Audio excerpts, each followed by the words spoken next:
Hello, I'm Chris, and this is my inspecting the differentials for grease video. So I was watching some videos and people were talking about these new cars not having enough grease on the differentials. We're going to take it apart. We're going to see what we have on this one. This is a SG-1603. I've ran it for 2.5 batteries. We're also inspecting this because the brushless kit came and I want to check it out before we start going a little bit faster. So I am brand new to RC. This is the toolkit I got on eBay. It was $28.12. Hopefully it has everything that we need. So we're going to start off with the 1.5 millimeter hex, and this tool is actually pretty cool. It kind of barbs it, locks it in, and you can extend it however long you want. Pretty cool. Shocks out of the way. So the strut tower can stay on there, but we got to undo the upper control arms. We're going to be using a Phillips #1.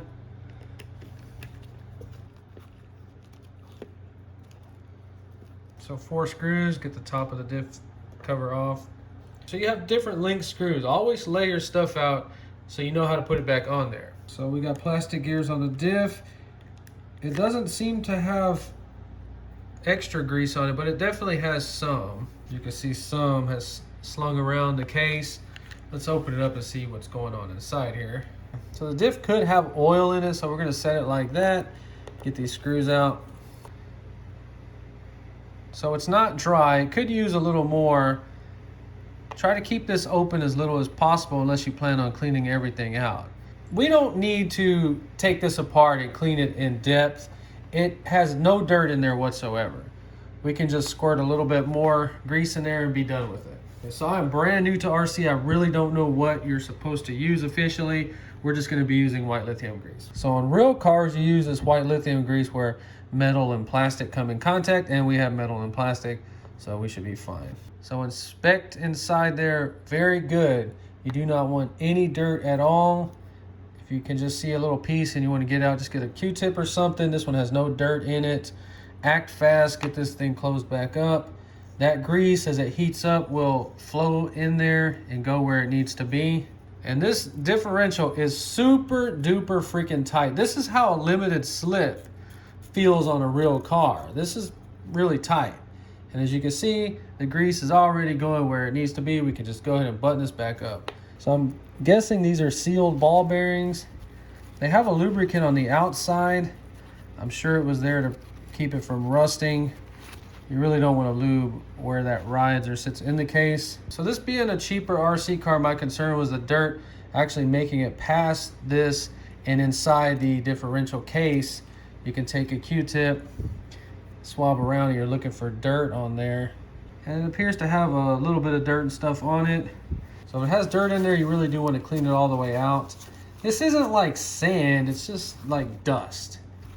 I don't think it would really hurt anything, but we need to go ahead and clean as much of it out. You clean yours however you feel like you need to. I know there's some people that go crazy. So one thing about these diffs, they're open, but they are like a limited slip. On a real car with a posi, you can turn them a little bit, but it's super tight, just like this.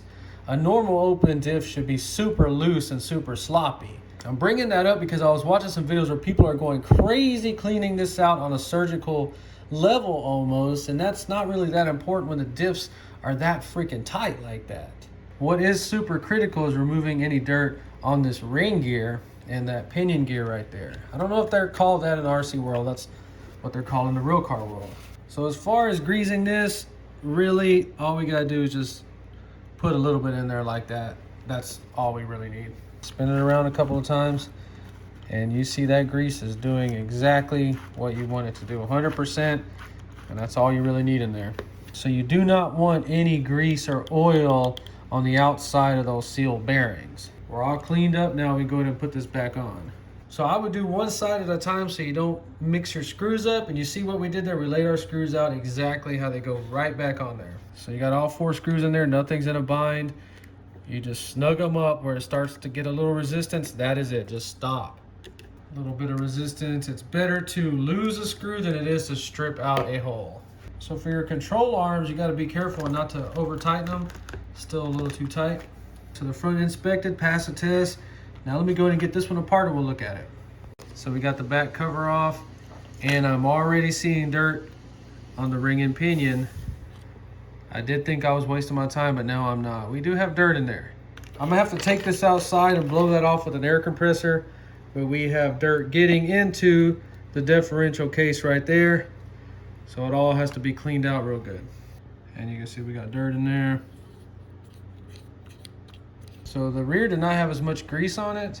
I was able to blow all that dirt out with an air compressor. We got the case cleaned out real good. Okay, now we need to open this up and see if it has grease in it. No dirt in there. Appears to have a little less than the other side. So they are not dry, but they do need grease.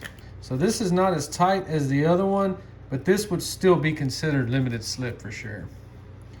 And the grease is doing its job. Okay, so we're gonna go ahead and dry the outside of these ball bearings.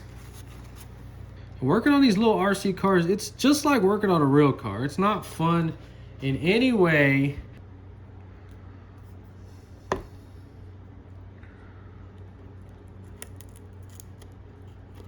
So on this one, I put a lot on there because I wanted it to squish out between the case right here, like almost like gasket material, and seal it off if it can.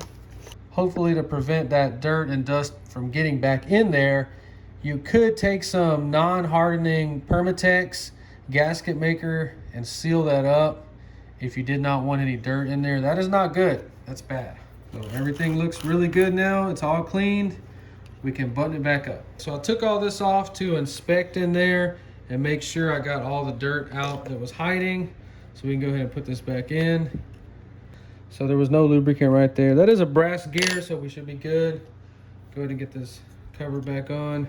So when we close that, see how we're getting some grease right there, and hopefully that's gonna seal it up a little bit and prevent it from getting dirt in it again. And I'm making this video because a lot of people have this car that are not really into RC or take it that seriously. I'm just showing you that if you want it to last, you need to take it apart like this. It's not super hard. We just use the #1 Phillips and a 1.5 millimeter hex head. So we put it all back together and we have no leftover pieces or screws. That's always a good thing. Let's see if it sounds any different. 50% speed.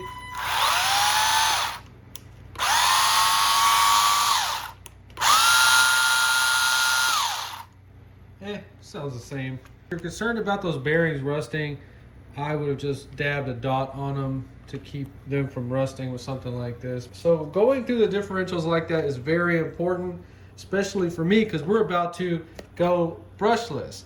I got this for $42.19. We're going to be doing this in a future video. This set uses the same transmitter that came with the brushed version. There's your motor, your heat sink, servo, and then your ESC, gyro, everything ready to go. So I'm going to do a very detailed video coming soon on that brushless upgrade. So if we're doing brushless upgrades, we need to know we're making an improvement. So I picked this up, it was $86. A lot of the RC YouTubers seem to be using this one. Got your charger, works on your phone, you have to download an app. And I went with this one because of how small and light it is. Hopefully it works out. So we'll be doing our first speed run in the brushless conversion video, doing a comparison and see what kind of improvement we're actually getting. So if you enjoyed this video, please like and subscribe, and thanks for watching.